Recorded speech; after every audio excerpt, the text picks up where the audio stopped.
All right, we're good. By the way, Andrew, Facebook just announced group video chat. Okay.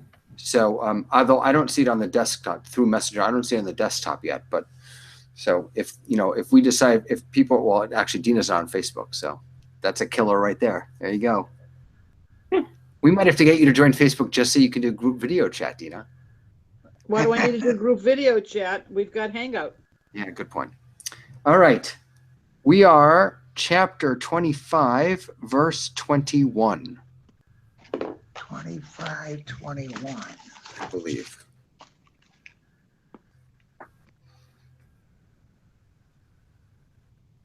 Does that sound about right? Yep. Okay. Oh yeah, we had the Kruvim last time.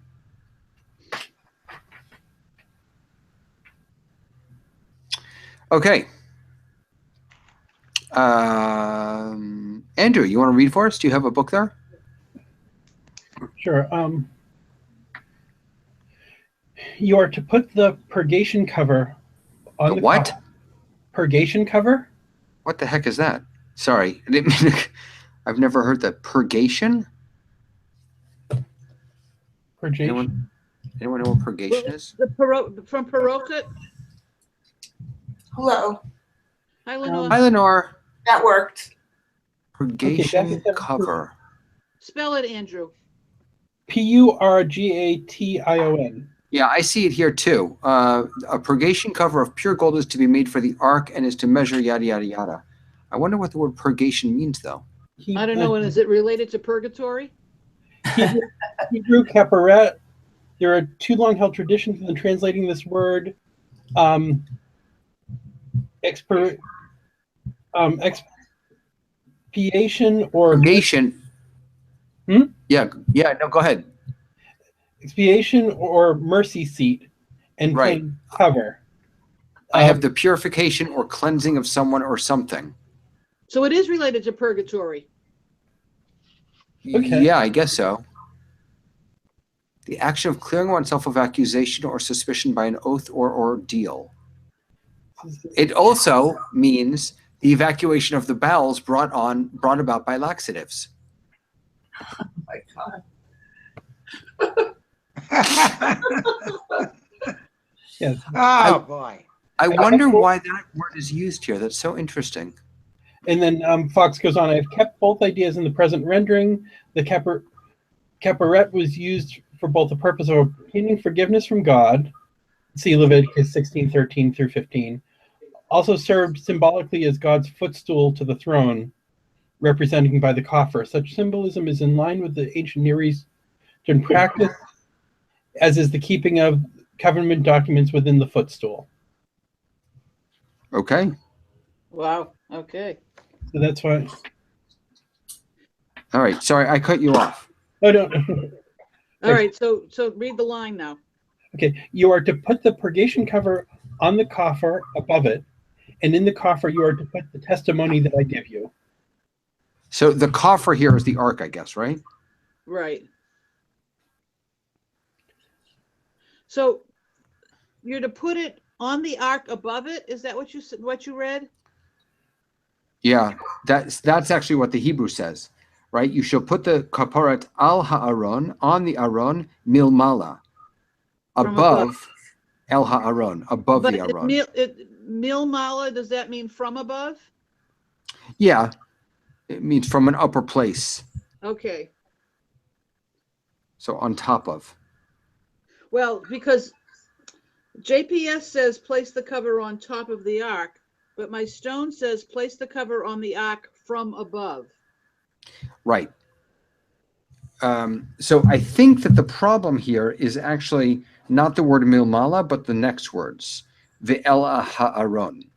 Oh, no, wait a second. No. Ve'el ha'aron titen etetu desha. Yeah. And into the ark. Right, but if you look at the notes, see how oh no, I'm sorry, I wasn't looking. I need to get another lamp in here. I can't see a damn thing. Okay, no, it's from above. Milma, you could say that that's well. from above. You're right. Okay, so this is the note I have for Ve'el ha'aron titain et ha'edut. And into the ark shall you place the testimonial tablets. This seems to be a repetition of the commandment given in verse 16. Rashi and Ibn Ezra, as explained by Mizrahi and Gur Aryeh, explain that it was forbidden to place the cover on the ark unless the tablets were in it first. Right. The Torah indicates this requirement by repeating this rule. Otherwise, it would have been permitted to have an empty ark in the Holy of Holies if the tablets were missing. And indeed, during the Second Temple era, the Jewish people did not have the tablets of the law, and because of that, they were forbidden to have an empty ark in the temple. That's interesting.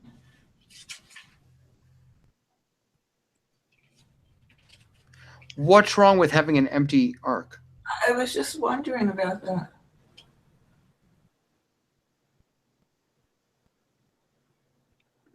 Well, the ark, the box can be empty, but you can't put the cover on unless the tablets are in it. But it says empty ark. I wonder if that's because you have to have some sort of, well, maybe because when the tablets aren't in the ark, it's just sort of a box. It doesn't deserve the honor or the sanctity that it deserves when it's filled. And so you need a way of knowing when the tablets are inside. And so you leave the top off if they're not inside. Work. That's as good an idea as any. I don't know. I have something else here that says 21. Wait, where'd it go? I just lost it. Where is it? Dina, Go can you ahead. tell me? I want to know what chapter and verse we're on here. 25, 21. Thank Page you. 489, Lenore. Thank you. I just saw a really good note. Where the heck is it?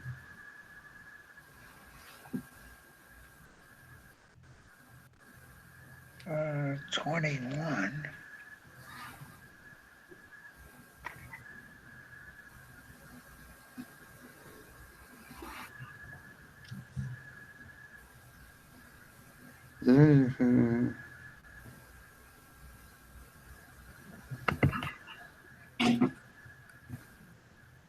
All right, I thought I had something, but it's not. I don't have it anymore. I lost it. Oh well.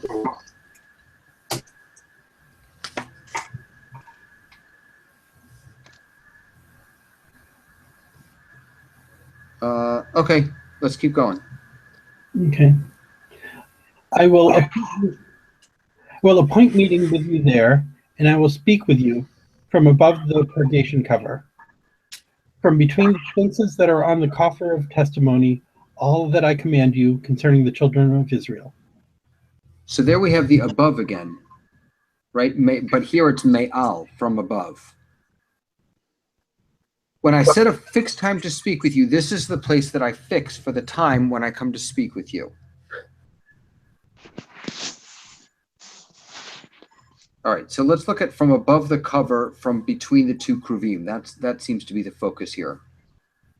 The Lord called to Moses and spoke to him from the tent of meeting, which would seem to refer to the tabernacle outside the curtain, contradicting our verse. According to the 13th of Rabbi Ishmael's rules for interpretation, in such a situation, one seeks a third verse that resolves. Oh, okay, I understand. All right, so here's the problem. So the problem is here it says, I'm going to speak to you from above the cover between the two kruvim. But in Leviticus chapter 1, verse 1, it says, God speaks to him from the tent of meeting. So what do? Right? You have two conflicting opinions on where God speaks to them. So Rabbi Ishmael has 13 rules of exegesis, 13 rules of Torah study. We actually read them. They're in the morning service every morning. And the 13th rule says that if you're faced with a situation like this, where you have two conflicting verses, you find a third verse to resolve the difficulty.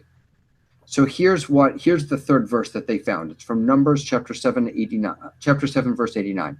When Moses went into the tent of meeting to speak with God, he would hear the voice addressing him from above the cover that was on top of the Ark of the Pact, between the two Kruvim.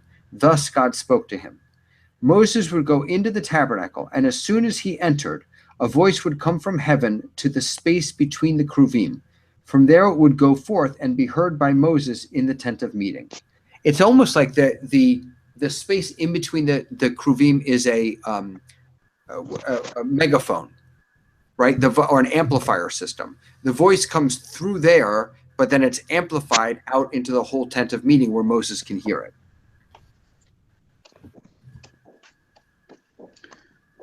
So how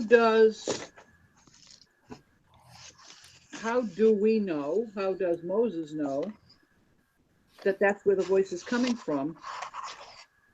Because God just told him. Okay.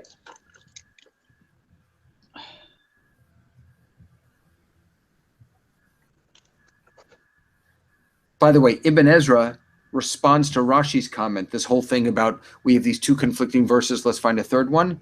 And Ibn Ezra says, there's no conflict here at all. The tent of meeting implies the tabernacle and everything in it. There's no need for a third verse to resolve the difficulty. So he says there's no problem.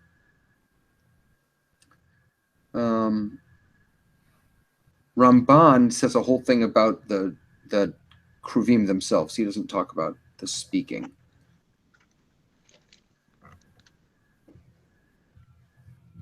When Moses was outside the tent, he would hear the voice coming from inside it. Once inside it, he would hear it coming from the cover.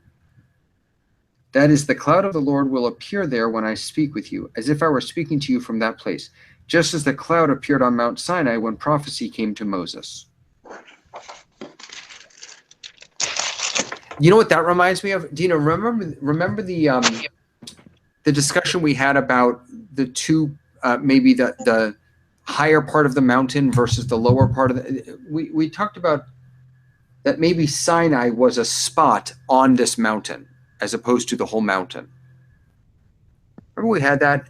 Because Moses and we were unclear about who was going up and who was coming down. Right. So this reminds me of that. This is, there was, again, the voice was heard throughout the whole tabernacle, but for some reason it's important to know that it's coming through these two Kruvim from the space between. All right, so I'm confused in terms of where this ark is. Is it behind the curtain in the tabernacle? Is the whole, on Yom Kippur, when the high priest goes into the Holy of Holies, he's going through the tent of meeting into a curtained area? I'm so confused now. Yeah, so my understanding is, I can't find the picture that I thought I had. I'm gonna share my screen with you so you can see my picture. All right, so now you should be able to see my picture. I've got, oh yeah, okay. I'm just gonna make it a little bigger. So there we go. So my understanding, I don't know if you can see my mouse, by the way, but my understanding is that this is the court. So this whole thing is the tent of meeting. I take that back. No. This whole thing is the tabernacle. This is the tent of meeting. Okay, we can't see your. Sorry, the big thing with the stripes in the cover. Yeah, that's the tent of meeting, and then inside there, let me see if they have a picture of. There inside. are two parts. Yeah. The part outside with the showbread and the part. That's my understanding. I'm trying to get a better picture of it. Okay, so when Moses goes into, when God speaks to Moses. Oh, here, look at this. Wait, this is a good one. Let me blow it up.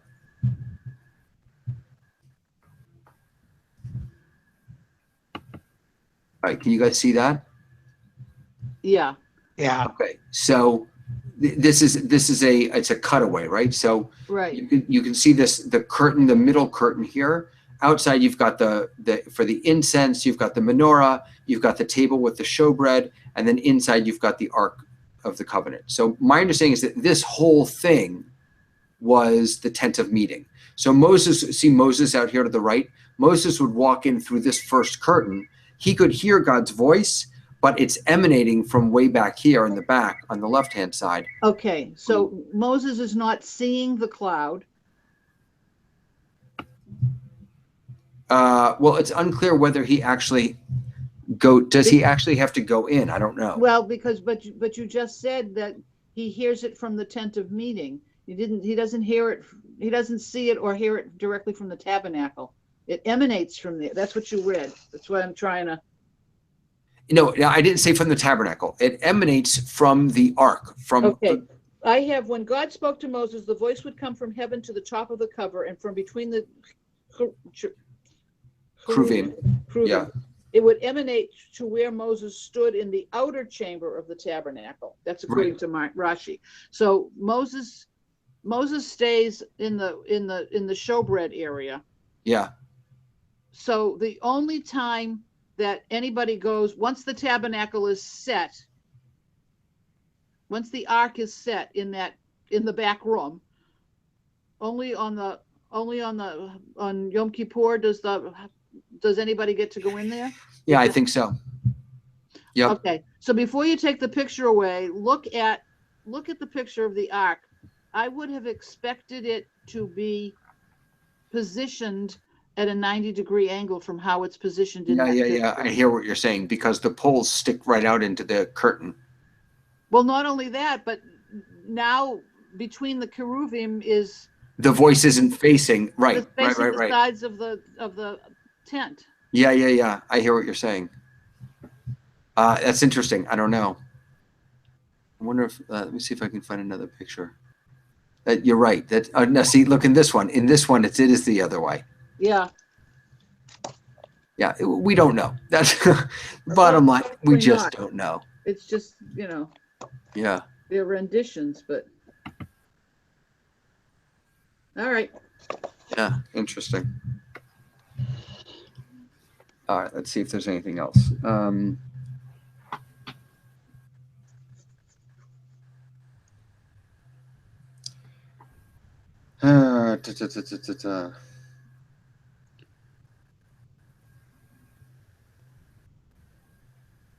All that I will command you concerning the people of Israel.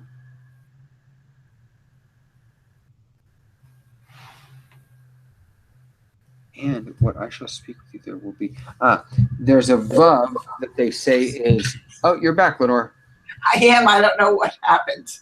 There's a vav at the beginning of this verse that they're saying is extraneous. Where is that? Hold on a second. All that I will command you concerning the people of Israel. Et kol asher atzaveh otcha el bnei Israel. Where's at the beginning of the verse? It's v'noadati. No, they're talking about. Where the heck is that verse? Et kol asher atzaveh et otcha. I don't know where the vav is. There's no vav here. Read what it says. The vav that begins this phrase in the Hebrew is superfluous, but the phrase they're talking about is et kol asher atzaveh otcha el bnei, or maybe they're talking about vidibarti. Maybe that's the word. And I will speak. See, I think it's more likely to be, and I will meet. Yeah, I don't know what he's talking about here. That's weird. Okay. All right, let's go on. Oh, now we're getting to the stuff they have to make in the outside, the table. Okay. You are to make a table of acacia wood, 2 cubits in its length, a cubit its width, and a cubit and a half its height. You are to overlay it with pure Whoa, gold. hold it a second. Okay. So 2 by 1 by 1.5, and how does that compare with the size of the ark? I think it's this. It's a so little it's a little smaller. bit smaller. It's a little Yeah. bit smaller.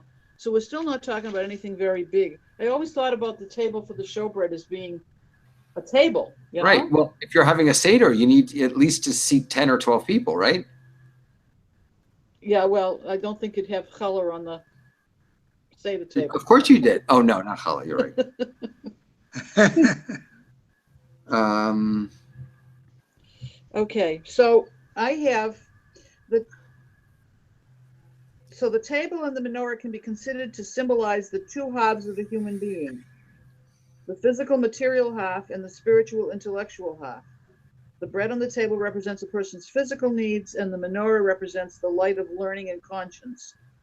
The menorah is placed facing the table so that when we go forth to earn our bread, the light of the menorah will help us know the proper way to do it.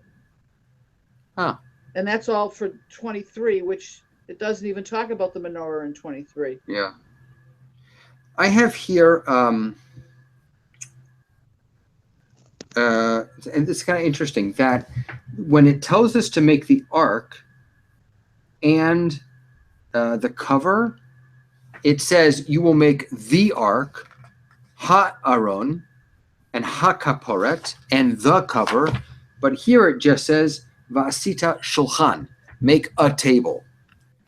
So you have the definitive article before the ark and the cover, but you don't have it before the table. And so Ibn Ezra says, the ark and its cover were the most exalted of all the furnishings of the tabernacle, being the only ones inside the curtain in the Holy of Holies. After the ark, at a lesser degree of holiness, came the table and the lampstand, the golden altar, and the curtain.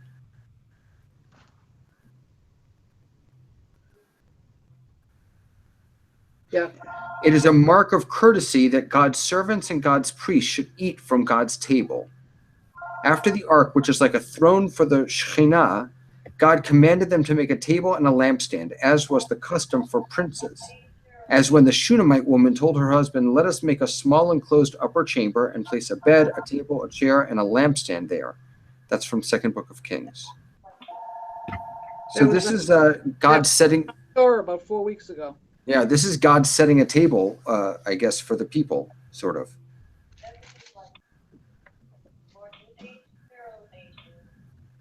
It's a cubit and a half high because it needs to be navel high to a man, since people are 3 cubits tall. God's table was not to be on the ground the way they eat in the East, but high off the ground as we do here. Huh. All right, so we've learned a few things. We've learned, first of all, that people are 4.5 feet tall, right? Because that's 3 cubits, isn't it? Yeah, people are 3 cubits tall. Isn't that 4.5 feet? 3, yeah. 18 times 3 is 3, 6, no. Yeah. Because 1 cubit is 1.5 feet. 1.5 feet times 3 is 4.5. Okay. Short. Short people. Short people got no reason. Sing along, Sai. Okay. Should we keep going? Now we got more gold. Sure. You are to overlay it with pure gold. You are to make a rim of gold for it all around. Yeah, you could do another one. Yeah. You are to make for it a border, a handbreadth all around. Thus you are to make a rim of gold for its border all around. Gold molding all around. Yeah, the crown of royalty. That's like we had on the cover of the ark. Yeah. In fact, if we keep going, it's really interesting because this looks like it's built almost exactly like the ark. You want to read it? You want to read a couple more because I think we'll see it. Okay. You are to make for it 4 rings of gold, and you are to put rings at the 4 edges where the 4 legs are. That's exactly what we said for the ark. Remember how the rings were supposed to be by the feet? Yeah, but look. Wait a minute. Yeah. Yeah. There we go. So these rings are actually on legs, as opposed to the ark didn't have legs, it only had feet. Correct. Right. But it did say that the rings, it says cast 4 gold rings for it. This is the ark to be attached to its feet. 2 rings on one side, on one of its side walls, and 2 on the other. It's just seeing the two. We seem to be repeating ourselves here. Well, least a because little again, at some point, this holy object is going to have to be carried somewhere. Right. Right. All right. Sorry, Andrew. You can keep going. Parallel to the border are the rings to be, Thanks. as holders for the poles to carry the table. You are to make the poles of acacia wood and are to overlay them with gold, that the table may be carried by means of them. All right. So that's really that whole thing is the same.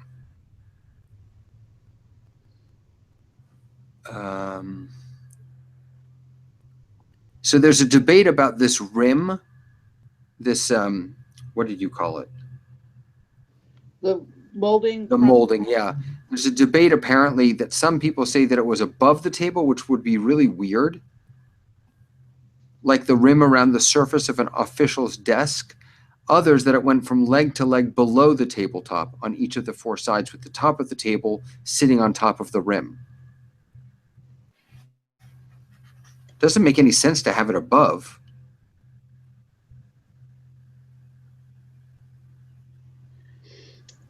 Some say that the molding was above the tabletop. Others say it was under the tabletop. Either way, the crown, which is mentioned in this verse for a second time, was above the molding. That's according to Rashi. Those are 2 different things. According to Sforno, however, there were 2 crowns, one symbolizing a king's responsibility to provide for prosperity and order, and the second symbolizing his role as the defender of the land. Accordingly, the table represented God as Israel's defender as well as its provider. I'm sorry, because of the crown and the molding? According to Sforno, there are 2 crowns. According to Pirkei Avot, there are 3 crowns. No. No, there are, right? At baby namings, we say the crown of royalty, the crown of priesthood, and the crown of, what's the third one? Good name. No. There's another crown of royalty, priesthood, and something. All right, go ahead, Dina. I'm sorry, you have a picture. So, I don't know if you can see, but it looks to me in this particular picture as if the molding is above and below. Right. But nothing's in what's the word I want? In comparison, because this picture makes this look even bigger than the ark looked. You know? I'm looking for a picture also to see if.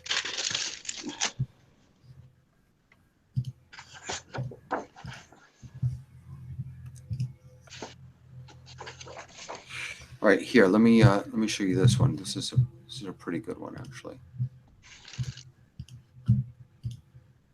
So there you go. So here, I guess it actually makes sense now, because it creates a lip around the table so things don't fall off.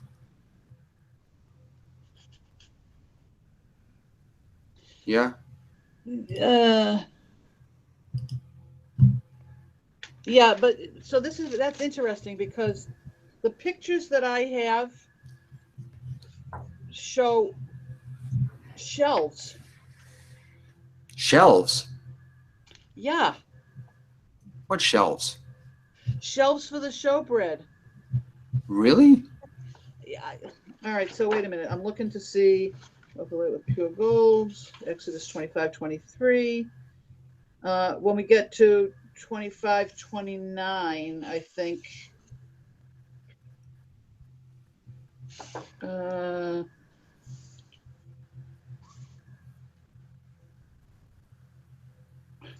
They're talking about loaves in 25:29, and let me show you the finished picture. Oh, wow. Hello. That's very different. It's similar to the picture that I have in my stone chumash. Wow. I've never seen that before. That doesn't mean it's wrong. It just means, oh, here, I see one. That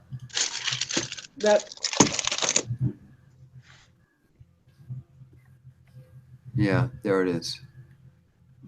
Where the heck does that come from? I wonder where they're getting that. well, it's Maybe it's later on. We just haven't read it yet. right. It is later on. It talks about bowls for the showbread. Oh, those are the bowls? Because I remember reading about bowls, but I didn't realize that that's what they were talking about. Well, I think so. Yeah, Yeah, maybe. dishes or bowls or. Yeah. Huh. No, Okay. those not the bowls. Those are the dishes. Sorry, the bowls look like little what are they called? Sesves. Right. The bowls are what the bread was shaped in.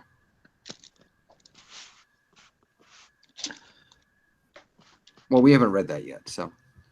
A special structure in which the showbread was placed was attached to the table. 2 units of golden vertical bars reached up on either side of the table from the ground to a height of 3.5 cubits, the level of the topmost loaves. Where do you have that? It's a commentary somewhere? No, it's in my book that's having. Oh, it's in there. Okay. I wonder if that's something we read about when they actually build it. It's verse 29. Go to this. Make its bowls, ladles, jars, and jugs. No.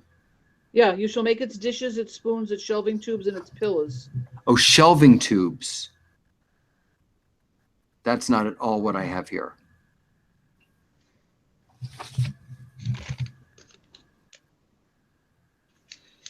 What does it say? 29. Okay, wait.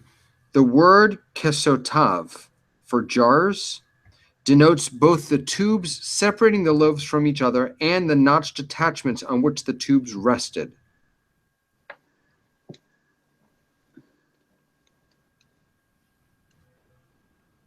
Okay, this is so, yeah.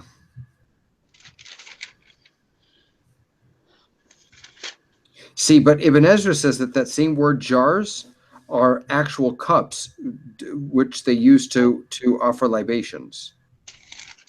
Well, this is, where is it?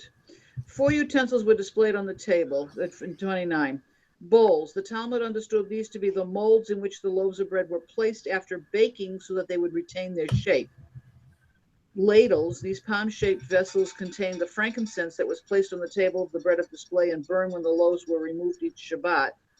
Jars. In the Talmud, they are defined as props for the loaves of bread on display.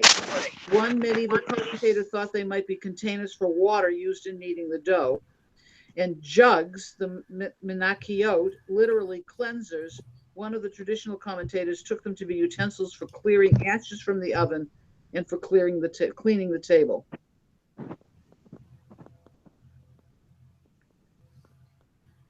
Yeah, and Rashi also adds here that the reason they would separate was so that air could circulate between the loaves so they wouldn't get moldy.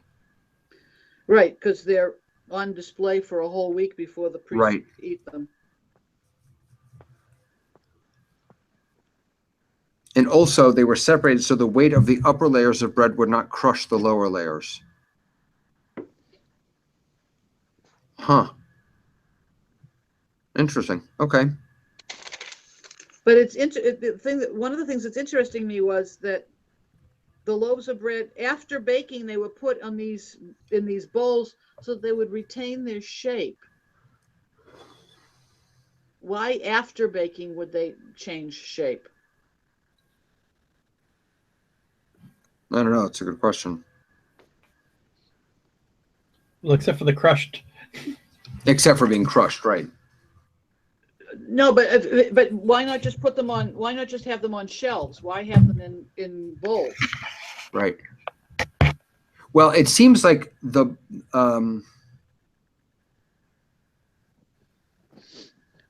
all right, hold on. So this is Rashbam. The bread was placed 2 loaves to a row in 6 rows, one above the other, by means of vertical projections on either side of the table. The quote-unquote jars of the translation were really tubes running from projection to projection on which the bread sat. These tubes ran between each pair of loaves for all 6 that sat one on top of the other.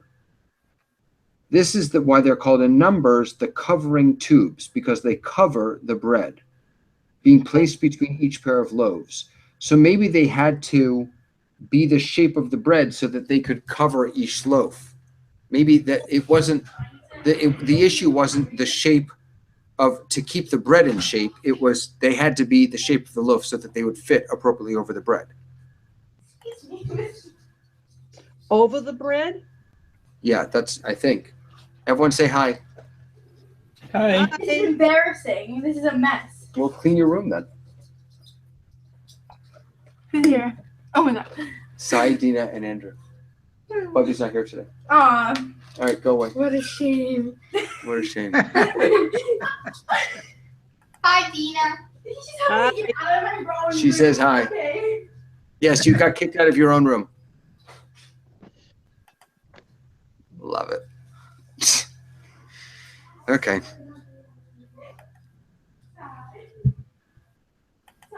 All right, let's do a little bit more. Okay.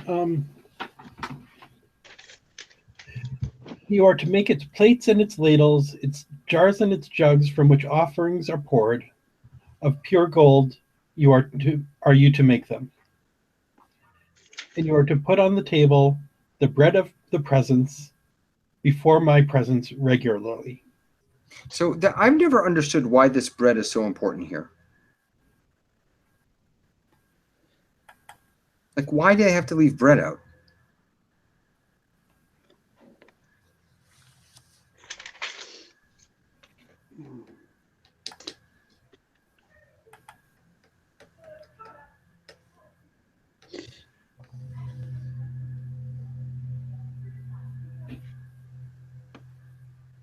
Okay, all right. You know the Haftarah that you quoted from First Kings? Yeah.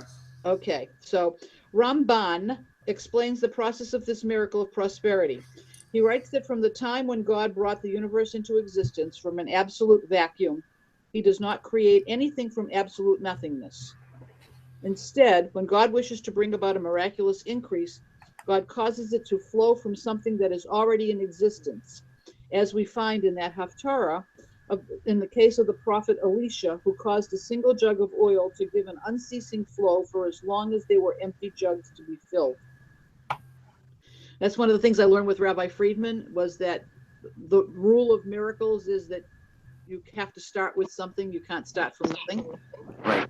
So it was with the table. By virtue of the bread that was placed on it weekly, prosperity flowed to the entire nation. In another more visible manifestation of this miracle, the Talmud teaches that a Kohen who ate even a tiny piece of the previous week's showbread from the table would be fully satisfied. In the expression of the sages, it became blessed within his innards. So The bread became blessed within his innards? yes, that's Okay. from Yoma. So it's a visible sign of God providing prosperity and food.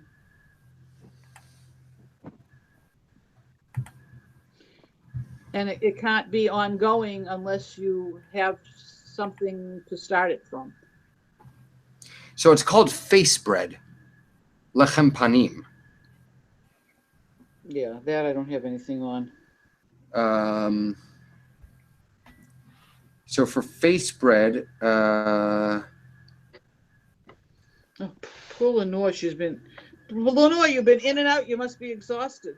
I got your message and I tried to answer you, and what came back was a note that said it's taking too long to connect you. Try later. that's your internet connection. It's my internet connection. Yeah. How come I don't have trouble with it the other time? I'm So- sorry. No, don't apologize. We're sorry that it's difficult to get in. It's very frustrating.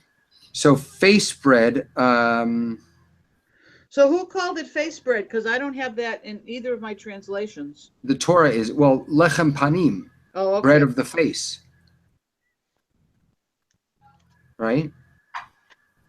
Is that where the word face comes from? Panim? Yeah, like shena punim. Yeah, but that's Yiddish, I thought. No, it's Yiddish, but it's based on Hebrew. Yiddish is an outgrowth of Hebrew. Yeah. So panim means face, right? Okay. So this is either bread of display or face bread. Ibn Ezra says it's called face bread because it is always before the face of God.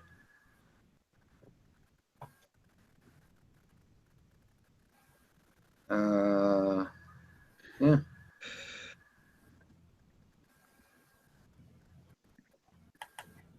Yeah, see, Eitz Chaim translates it as bread of display. Right. And they were flat, oblong loaves, according to the Talmud. So there's an interesting little comment here about that, about this the size of the bread and why they're called face bread. So Gersonides says maybe they were called face bread because they were less than a finger breadth thick, and so since they were so thin or so flat, they were considered all surface with no innards, no interior. So that's why you'd call it face bread, because it's, you know, if you imagine it as almost a two-dimensional piece of bread, which I know is impossible, but.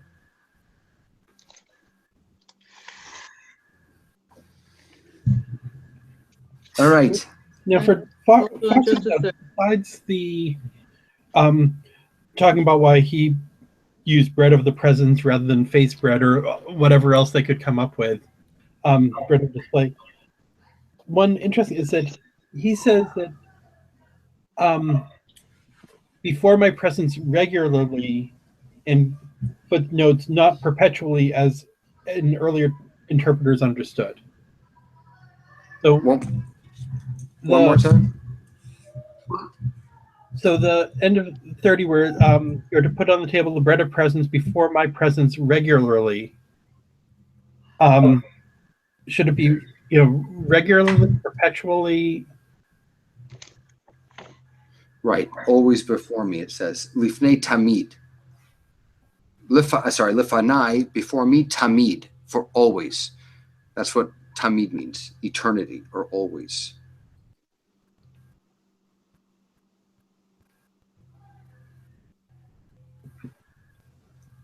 So actually, that does sound like it would be more perpetually than regularly. Okay, so Oh, I hear what I'm sorry, I misunderstood your question. Yes, I agree with you. That I don't think it's regularly. I think it's perpetually. Yeah, so for as long as there's a tabernacle, I think. tabernacle. Okay, so I have a note in my book for that verse 30 that says to look at Leviticus. So I went to Leviticus, and this is what it says. Some of it's a repeat. You shall take fine flour and bake it into 12 loaves. Each loaf shall be 2/10 ephah. You shall place them in 2 stacks, 6 in each stack, upon the pure table before Hashem. You shall put pure frankincense on each stack, and it shall be a remembrance for the bread, a fire offering for Hashem. Each and every Shabbat he shall arrange them before Hashem continually from the children of Israel as an eternal covenant. It shall belong to Aaron and his sons, and they shall eat it in a holy place, for it is most holy for him from the fire offerings of Hashem, an eternal decree. Sounds yummy. Little bread with some frankincense on there. Sounds delicious.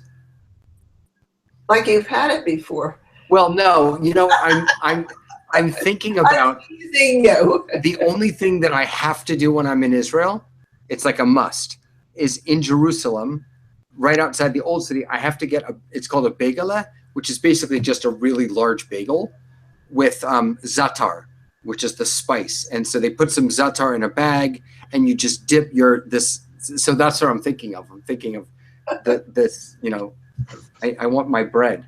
I want my bread and my zatar. I'm going back to 2 years ago. I went to Israel on a 4-day trip to you may remember it with the Neo-Catechumenal Way, which is a part of the Catholic Church that's very intrigued and interested in Catholic-Jewish relations. And so it was a very short trip, and I'm going again in May with them. And it's all up at the Sea of Galilee. That's where their retreat center is. And so, but on the last day, as we were on our way to the airport, we convinced the bus driver to go through Jerusalem, which is totally not on the way to the airport, because I needed my bagel and zatar. So we went 3 hours out of our way. Strong influence you have. Well, it wasn't just, some people actually wanted to go to the kotel and pray. I just wanted my bagel and zatar. But that's what that description you just read about the bread with the little frankincense on it reminded me of that. Okay, so the next is the lampstand, right? Yeah. Is that we're okay? So yeah. maybe we should stop before we do the lampstand. Yeah, I was thinking that we probably don't want to get involved in that yet. What's going to be interesting about this lampstand, by the way, when we get to it, is to think about it's actually wonderful that we're going to be reading about it on Hanukkah, because to think about the connection between the lampstand in the temple, the eternal light that we have today, and the menorah or the Chanukiah that we lit on Hanukkah, right? What's the connection between all three of those? Yeah. So that'll actually be fun to do next week. By the way, I was telling Dina earlier that we are yet again, I think, going to have to change our time. And I apologize profusely for that. I'm picking up another class to teach at the day school, which meets from 11:30 to, I think, actually, you know what? It may end at 12:05. We might just be able to push this back a half an hour or so. But I'll once I find out, I'll let you all know. Okay. We might just push it back a half an hour. Will that be for next week or not? No. Not till into January. I'll let you all know. Okay. So, well, happy early Hanukkah. It's Saturday night, right? Yeah.